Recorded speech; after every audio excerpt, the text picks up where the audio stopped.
Juízes, capítulo 14. Sansão desceu até a cidade de Tímna e ali viu uma moça filisteia. Voltou para casa e disse ao seu pai e à sua mãe: Eu vi em Tímna uma jovem filisteia. Peçam essa moça para mim, porque eu quero casar com ela. Por que você foi procurar mulher no meio dos filisteus? Aquela gente que não pratica a circuncisão. Será que você não podia achar mulher no meio dos nossos parentes ou entre o nosso povo? É aquela moça que eu quero. É dela que eu gosto. O seu pai e a sua mãe não sabiam que era o Senhor Deus que estava orientando Sansão para fazer aquilo. Deus estava procurando uma oportunidade para atacar os filisteus, que naquele tempo dominavam o povo de Israel. Sansão desceu com seus pais até a cidade de Tímna. Quando Sansão estava passando pelas plantações de uvas de Tímna, um leão novo veio rugindo para cima dele. Mas o Espírito do Senhor fez com que Sansão ficasse forte. Com as suas próprias mãos, Sansão despedaçou o leão, como se fosse um cabrito. Porém, não contou nem ao seu pai, nem à sua mãe o que havia feito. Então ele foi conversar com a moça e gostou dela. Poucos dias depois, Sansão voltou lá para casar com ela. Saiu da estrada para dar uma olhada no leão que havia matado.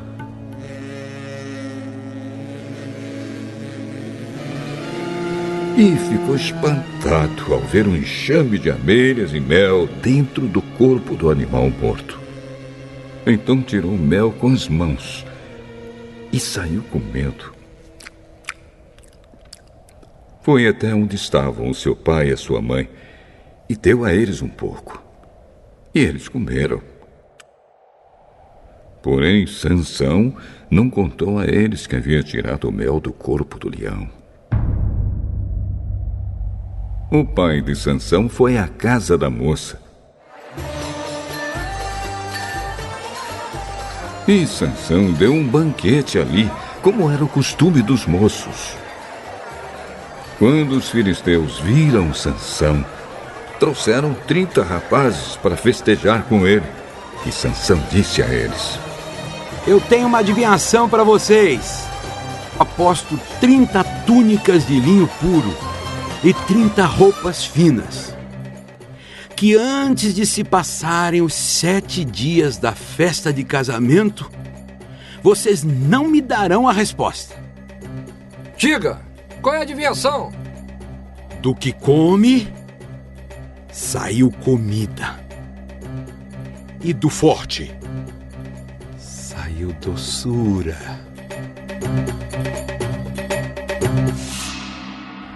Três dias depois, eles ainda não haviam encontrado a resposta para a adivinhação.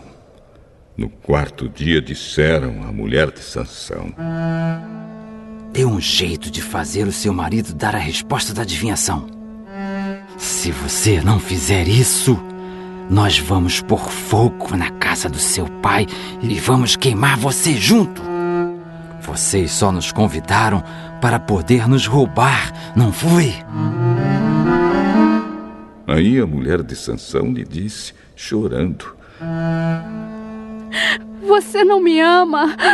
Você me odeia. Você deu uma adivinhação aos meus amigos e não me contou a resposta.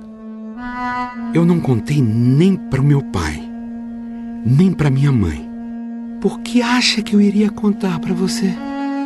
Então ela chorou durante os outros dias da festa. No 7º dia, como a mulher não parava de insistir, ele disse a resposta. E ela contou aos seus amigos. Assim, no 7º dia, Antes de anoitecer, os homens da cidade disseram a Sansão: que coisa mais doce do que o mel? E o que é mais forte do que o leão? Se vocês não tivessem conversado com a minha mulher, não saberiam agora a resposta. Então o Espírito do Senhor fez com que Sansão ficasse forte. E ele desceu até Asquelon. E ali matou 30 homens.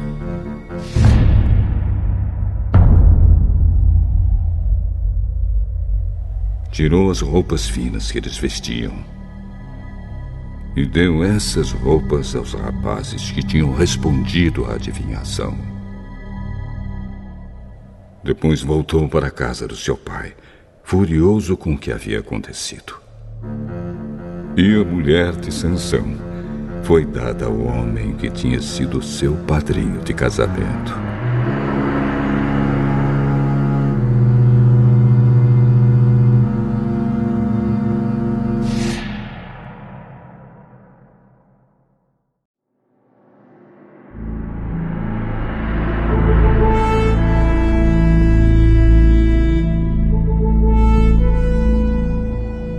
Juízes, capítulo 15. Algum tempo depois, durante a colheita do trigo, Sansão foi visitar sua mulher e levou para ela um cabrito. E disse ao pai dela: Quero entrar no quarto da minha mulher. Mas o pai não deixou e respondeu: Eu pensei que você a odiava e por isso a dei em casamento ao seu amigo. Mas a irmã menor é ainda mais bonita. Se você quiser, pode ficar com ela. Desta vez, eu não sou responsável pelo que fizer com os filisteus. Então caçou 300 raposas, amarrou as duas a duas pelos rabos e prendeu em cada par de rabos uma tocha. Pôs fogo nas tochas e soltou as raposas nas plantações de trigo dos filisteus. E o fogo queimou não só o trigo que já havia sido colhido, mas também o que ainda estava nas plantações. Também os bosques de oliveiras foram queimados. E os filisteus perguntaram: Quem foi que fez isso? E ficaram sabendo que Sansão tinha feito aquilo porque o seu sogro havia tomado a mulher dele e dado ao seu amigo. Então os filisteus foram e queimaram viva a mulher de Sansão e a família dela. Aí Sansão disse: Então é assim que vocês fazem? Pois eu juro que não descansarei até que paguem por isso. E atacou furiosamente. Matou muitos deles. Depois saiu de lá e foi para a caverna da rocha de Etã. Os filisteus foram, acamparam em Judá e atacaram a cidade de Lei. Os homens de Judá perguntaram aos filisteus: Por que foi que vocês nos atacaram? Viemos até aqui para prender Sansão e fazer com ele o mesmo que ele fez com a gente. Então 3.000 homens de Judá foram falar com Sansão na caverna da rocha de Etã. Você não sabe que os filisteus mandam em nós? Por que você foi fazer aquilo? Eu fiz com eles o que eles fizeram comigo. Nós viemos até aqui para amarrar e entregar você aos filisteus. Prometam que vocês não me matarão. Prometemos. Nós vamos somente amarrar você e entregar aos filisteus. Não vamos matá-lo. Então o amarraram com 2 cordas novas e o fizeram sair da caverna. Quando Sansão chegou a Lei, os filisteus, gritando, vieram encontrá-lo. Mas o Espírito do Senhor fez com que Sansão ficasse forte e ele arrebentou as cordas que amarravam os seus braços e as suas mãos como se fossem fios de linha queimados. Encontrou por ali uma queixada de jumento que ainda não estava seca. Pegou a queixada e com ela matou 1000 homens. Aí começou a cantar. Com a queixada de um jumento, matei 1000 homens. Com a queixada de um jumento, fiz montões e montões de corpos.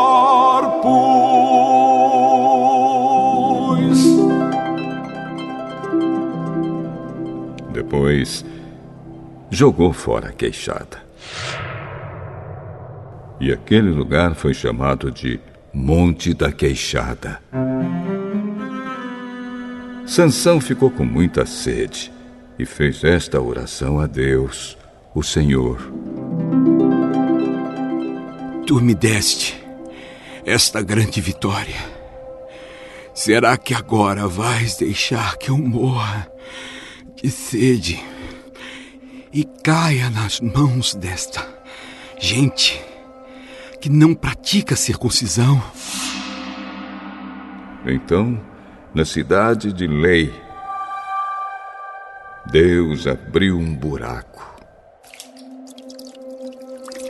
e dele saiu água. Sansão bebeu daquela água e sentiu-se bem melhor. Aquela fonte foi chamada de Enhacoré e existe até hoje. Sansão governou o povo de Israel 20 anos, na época em que os filisteus dominavam aquela terra.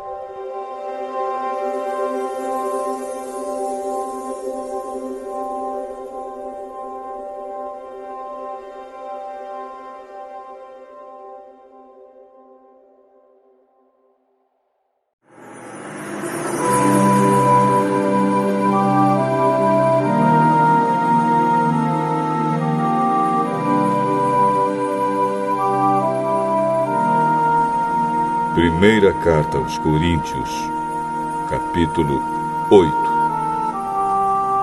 Agora vou tratar do problema dos alimentos oferecidos aos ídolos. Na verdade, como se diz, todos nós temos conhecimento. Porém, esse tipo de conhecimento enche a pessoa de orgulho, mas o amor nos faz progredir na fé. A pessoa que pensa que sabe alguma coisa ainda não tem a sabedoria que precisa. Mas quem ama a Deus é conhecido por Ele. Quanto a comer alimentos que tenham sido oferecidos aos ídolos, nós sabemos que um ídolo representa alguma coisa que realmente não existe. E sabemos que existe somente um Deus. Pois existem os que são chamados de deuses, tanto no céu como na terra, como também existem muitos deuses e muitos senhores. Porém, para nós, existe somente um Deus, o Pai e Criador de todas as coisas, para quem nós vivemos. E existe somente um Senhor, que é Jesus Cristo, por meio de quem todas as coisas foram criadas e por meio de quem nós existimos. Mas nem todos conhecem essa verdade. Existem pessoas tão acostumadas com os ídolos que até agora comem desses alimentos pensando que eles pertencem aos ídolos.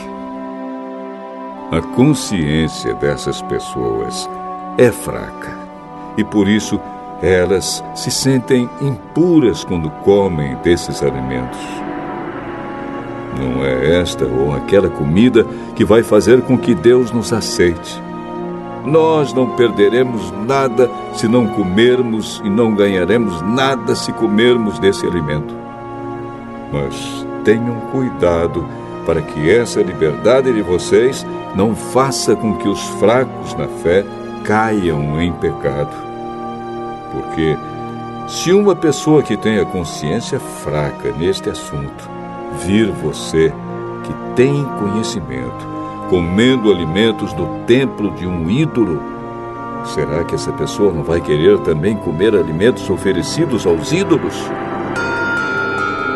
Assim, este cristão fraco, este seu irmão por quem Cristo morreu, vai se perder por causa do conhecimento que você tem. Desse modo, pecando contra o seu irmão e ferindo a consciência dele, você estará pecando contra Cristo. Portanto, se o alimento faz com que o meu irmão peque, nunca mais vou comer carne, a fim de que eu não seja a causa do pecado dele.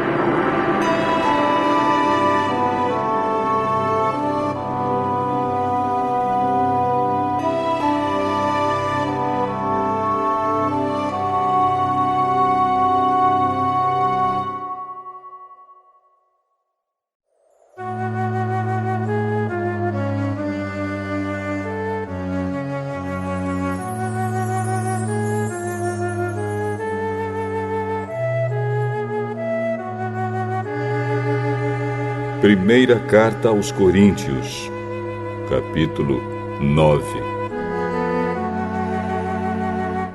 Será que eu não sou um homem livre? Por acaso não sou um apóstolo? Será que eu não vi Jesus, o nosso Senhor? Por acaso vocês não são o resultado do trabalho que faço para o Senhor?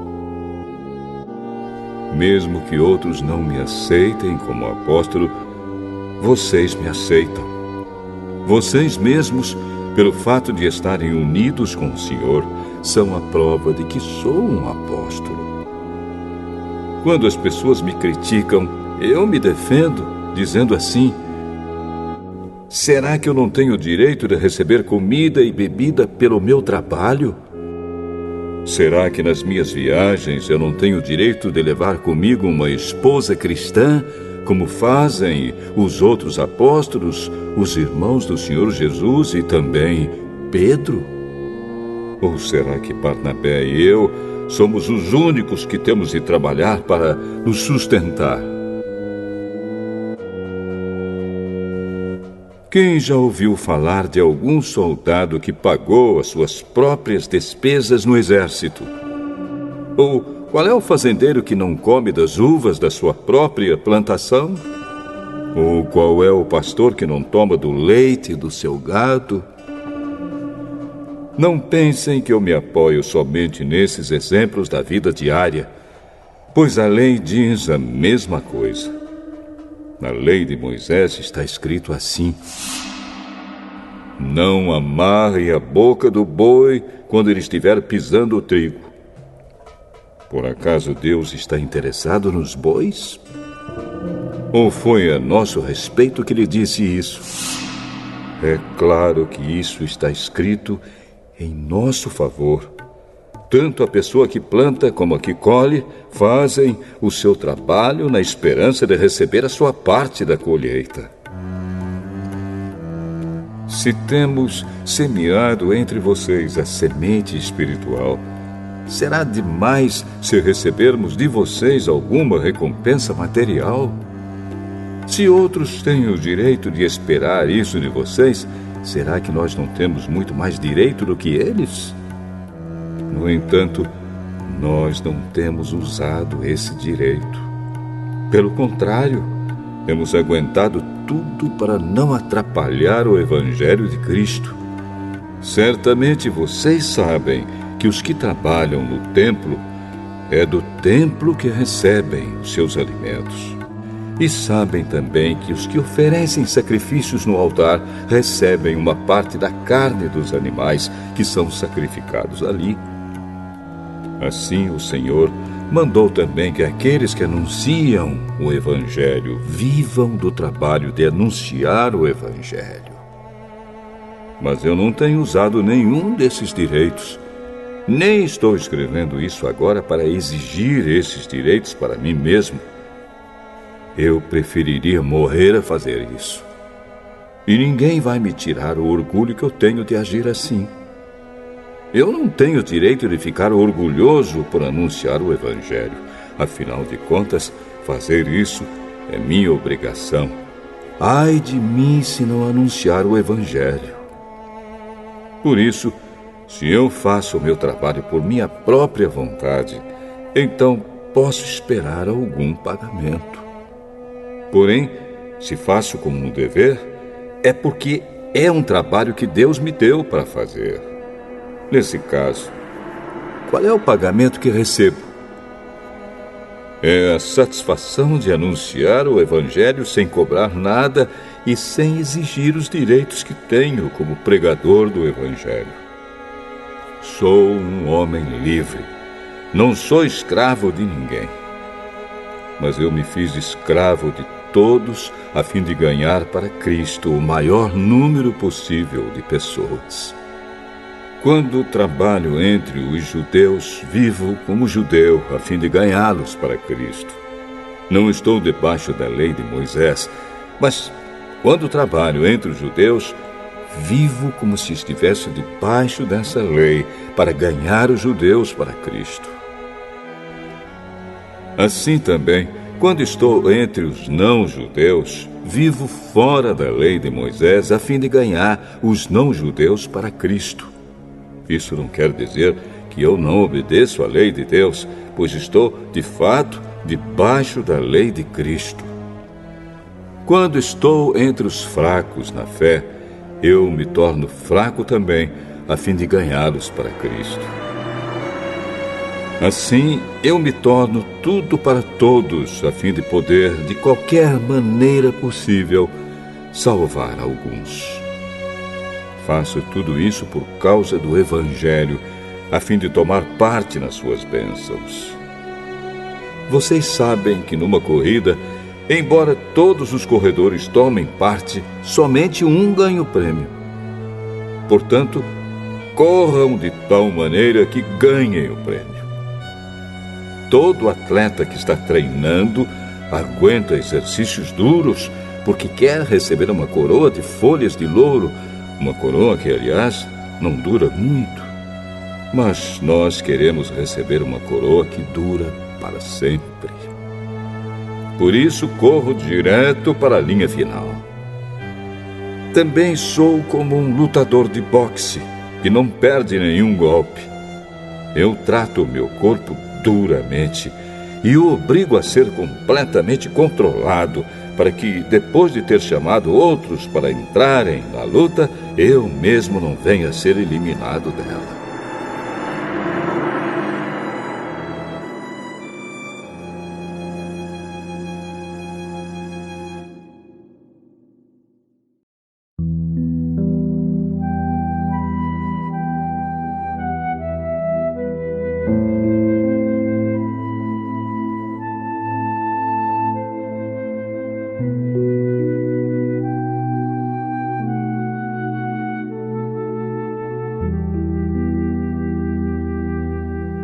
Salmo 116.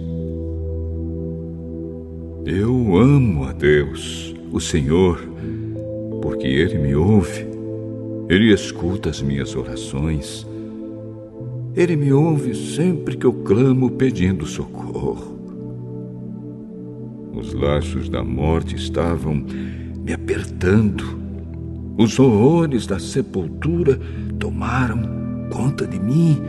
E eu fiquei aflito e apavorado. Então clamei ao Senhor pedindo: ó Senhor Deus, eu te peço, salva-me da morte. O Senhor é bondoso e fiel. O nosso Deus tem compaixão de nós. O Senhor protege os que não podem se defender. Quando eu estava em perigo, Ele me salvou. Meu ser inteiro. Continue confiando em Deus, o Senhor, pois Ele tem sido bom para mim. Deus me livrou da morte, fez parar as minhas lágrimas e não deixou que eu caísse na desgraça. Por isso, no mundo dos que estão vivos, viverei uma vida de obediência a Ele. Eu continuei crendo, mesmo quando disse: estou completamente esmagado. Não parei de crer, mesmo quando afirmei, sem pensar: não se pode confiar em ninguém. Que posso eu oferecer a Deus, o Senhor, por tudo de bom que Ele me tem dado? Levarei ao Senhor uma oferta de vinho para lhe dar graças porque me salvou. Na reunião de todos e o povo, eu lhe darei o que prometi. O Senhor Deus sente pesar quando vê morrerem os que são fiéis a Ele. Ó Senhor, eu sou teu servo, eu te sirvo, como te servia minha mãe. Tu me livraste da morte. Eu te darei uma oferta de gratidão e a ti farei as minhas orações. Na reunião de todo o teu povo, nos pátios do teu templo, em Jerusalém, eu te darei o que prometi. Aleluia!